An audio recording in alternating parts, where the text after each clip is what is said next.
Morning. Good morning, everyone. Since last we were together, the jobs report came out, which was historic and good news. It was overwhelming, as you may have been aware. When we met last Thursday, the anticipation was that perhaps it would be a much lower figure or even in the negative column, and it turned out to be nearly 500,000 jobs created, an upgrade for the jobs of previous months, giving President Biden the highest rate of job creation and reduction of unemployment practically in history, and again a tribute to him, to our policies, and a tribute to the private sector, which created many of these jobs, working together with public and private. And with that, we continue our progress. We're laser focused on the economy for the people, creating jobs, growing the economy. As I said, 6.6 million new jobs were created last year. 6.6 million new jobs last year, a stark contrast to the previous administration. Grow the economy's rate of growth, fastest rate of growth in 40 years. That was for 2021. Lower unemployment, biggest single drop in the unemployment rate in history, and lower prices for all Americans through strong action through Congress. And I wanted to talk about that for a moment.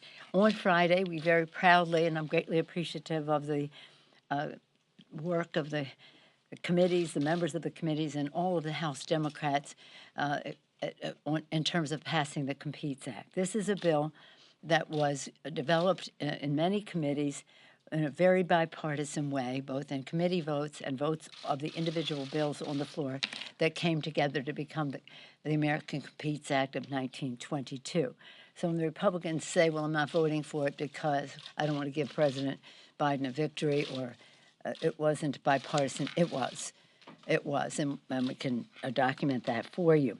But in any event, it is legislation that makes America preeminent in manufacturing and innovation and economic strength. It's about declaring our independence, our self-sufficiency as a nation as we reduce our dependence on factors of production coming from other countries holding us up. The critical legislation will bolster that independence and self-sufficiency in manufacturing, while positioning us to be the leader and continue to be the leader in the 21st century. It was needed to contain inflation. Inflation, when you reduce unemployment, sometimes inflation goes up. And so I wrote to my colleagues this morning, and I want to talk to you about that letter. It said, I write to you in pride and appreciation for passing the Competes Act. Again, it bolsters self-sufficiency and independence. I won't read that. It's also needed to control inflation. It will do so by committing $45 billion to address the supply chain challenge, which is raising costs for America's working families. There's just no question. The limitation on product increases the cost. And it goes on to say this: fighting inflation is an important part of our democratic agenda, economic agenda. We designed our House bill passed not only in the Competes Act, but it's important for you to know that in the Build Back Better Act, it was a crucial tool to fight inflation, reducing the deficit. Not only is it paid for, but it reduces the deficit while creating jobs and lowering costs for our families. 17 Nobel Prize winning economists have explained, quote, because this agenda invests in long-term economic capacity and will enhance the ability of more Americans to participate productively in our economy, it will ease longer-term inflationary pressures. Build back better. It goes on to say in this letter, nonpartisan experts have repeatedly confirmed, completely confirmed that Build Back Better is exemplary in its fiscal responsibility. As the Joint Committee on Taxation confirmed, our bill is not only fully paid for, but will even reduce the debt by more than $100 billion in this decade. $100 billion, and as you know, that committee does a 20-year projection. $100 billion in this decade, but by $1 trillion in the next decade. If unforeseen circumstances determine that the cost have somehow contributed to the deficit, we are committed, and we can write that into whatever comes back for the Senate or work with them on this, to making up the shortfall through negotiated changes to the legislation, such as designating additional offsets to preserve its fully paid-for status. That is the mission, that is the goal, that is what we did, and we intend to protect that. Again, you know what Build Back Better does, and I also then go on to brag again about the American Rescue Plan, which did so much to help America's working families. Letters there for you. But I want you to focus on inflation and these two pieces of legislation. One that we are sending over, it's being engrossed right now. That's a term of legislative art. And when it's finished, it will go over to the Senate for them to act upon it. And, of course, BBB is over there now. So that's that. Yesterday, the House, again, moving forward on doing the people's work, the House passed the continuing resolution to keep government open, meet the needs of the American people, whether it's our veterans, our seniors, our small businesses, our families, our children. It was strong bipartisan vote. I was very pleased with the vote we had, and we're making good progress on a bipartisan omnibus that will be ready in time to deliver for the American people.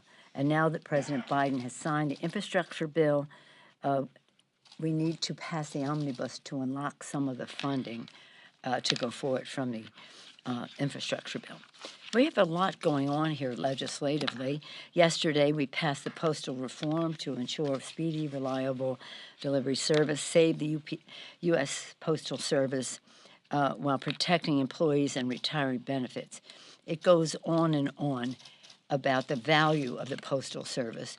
I've said this to you before, I'll say it again, especially during the time of COVID, so important. U.S. Postal Service delivers 1.2 billion prescriptions each year, many of them medications ordered by our veterans. So we're very proud of that very strong bipartisan vote we had yesterday on that. And we sent that over to the Senate as we did the CR.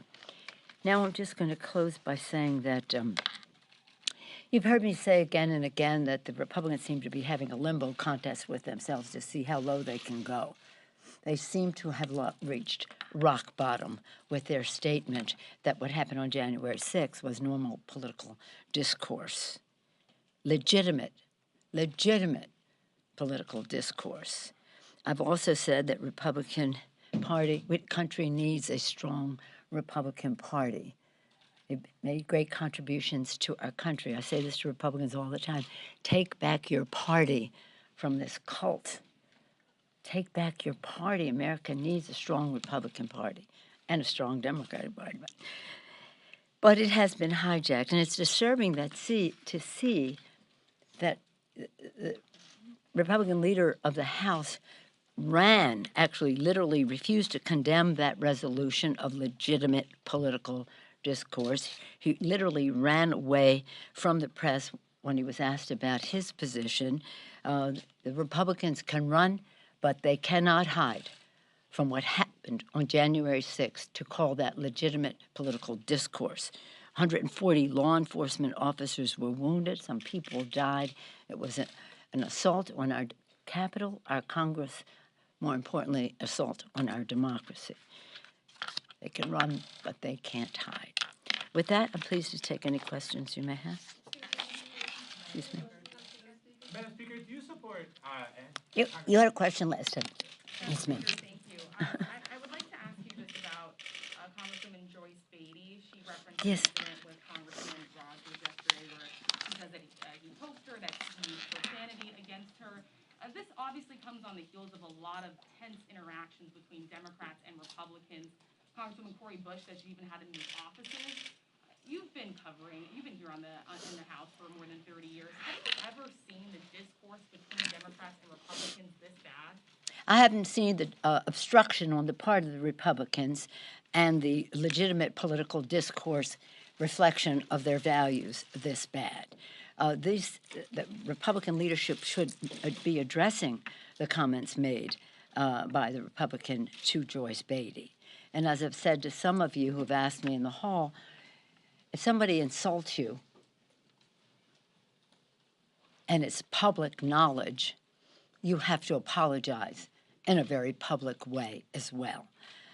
Congresswoman Beatty and the Black Caucus took great offense at the crude language that was used to a black woman in the Congress. And so when people say, oh, there's gridlock in Washington and why can't they get along? It's not gridlock. It is obstruction. It is not shared values about respect for the institution that we serve in. Yeah. Yes, sir.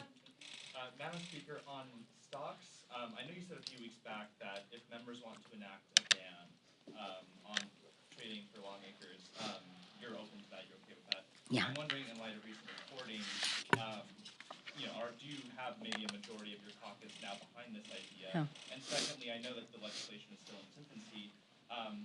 Will spouses be included as well? Well, let me just. Have said that that's important, that if they're not. I'm sorry, who did? Sorry? Who said it was important? Walter Shaw, this is an ethics expert who said this is important. Others have said this. I don't know who he is. Okay. What matters to me is what my members think. And as Well, a member has told me she's prepared to vote against it if it doesn't include spouses. but you know what? I'm a big believer in our committees, and we've tasked the House Administration Committee to review the options that members are putting forth, and they have different views on the subject. But I'd said that a certain criteria that I wanted to see was whatever design they have for that. That's one. But the other is we have to tighten the fines on those who violate the Stock Act. It's evidently not sufficient to deter behavior. And then the third is just really, it has to be government-wide. We make a disclosure every year of our financial disclosure, that's what it is.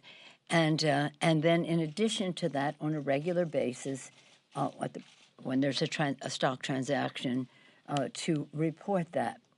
The court system, the third branch of government, the judiciary, has no reporting. The Supreme Court has no disclosure. It has no reporting of stock transactions, and it makes important decisions every day. I do believe in the integrity of people in public service. I want the public to have that understanding. We have to do this to deter something that we see as a problem, but it is a competence issue, and if that's what the members want to do, then that's what we will do. But the Supreme Court and the judiciary, even the chairman, the Chief Justice, has pointed out some of what he flirted with the word, or maybe used the word, scandals that have happened in the judiciary. So, Mike, they're listening to members about how it affects members. I'm also saying that we need, and our members have been saying this for years, why does the Supreme Court of the United States have no disclosure, financial disclosure, and now that we have the Stock Act do that. There's another consideration, as you know, in the executive branch, when they divest of their stock, they don't pay capital gains. So that's an interesting feature. But it's complicated, and members will figure it out, and then we'll go forward with what the consensus is. Will it be sometime this year that you're expecting to sort of vote? Well, yeah. I mean, I assume that they'll have it pretty soon. They're having meetings, I think, not as we speak, but in the course of now. But just in friendship, to say I know one person who's going to vote against it. We had one person who voted against the Competes Act, too, the other day. But we had a tremendous, tremendous victory. What we're trying to build is consensus. Consensus. The plural of anecdote is not data. And what we want to do is have data that builds consensus. Yes, ma'am. Thank you, Madam Speaker. Just two quick questions. One on the latest unionization effort. Congressman Levin introduced a resolution today. How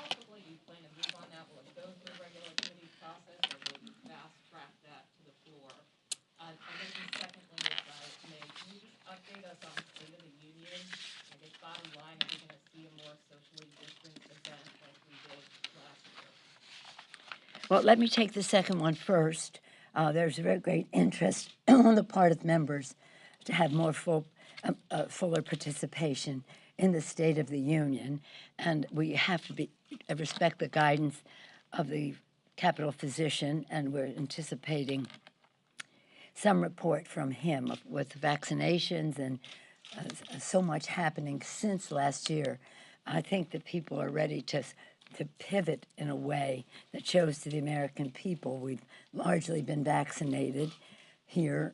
We think that many more people can participate, but it's not anything that we can do. It's up to the Capitol physician I sent out a notice again to the members at the guidance of the Sergeant at Arms, whose guidance comes from the physician. But we should have I'm hoping that every week brings us closer to a bigger participation. My goal would to be able to invite every member of Congress to the State of the Union. Yeah, and then in terms of what was it?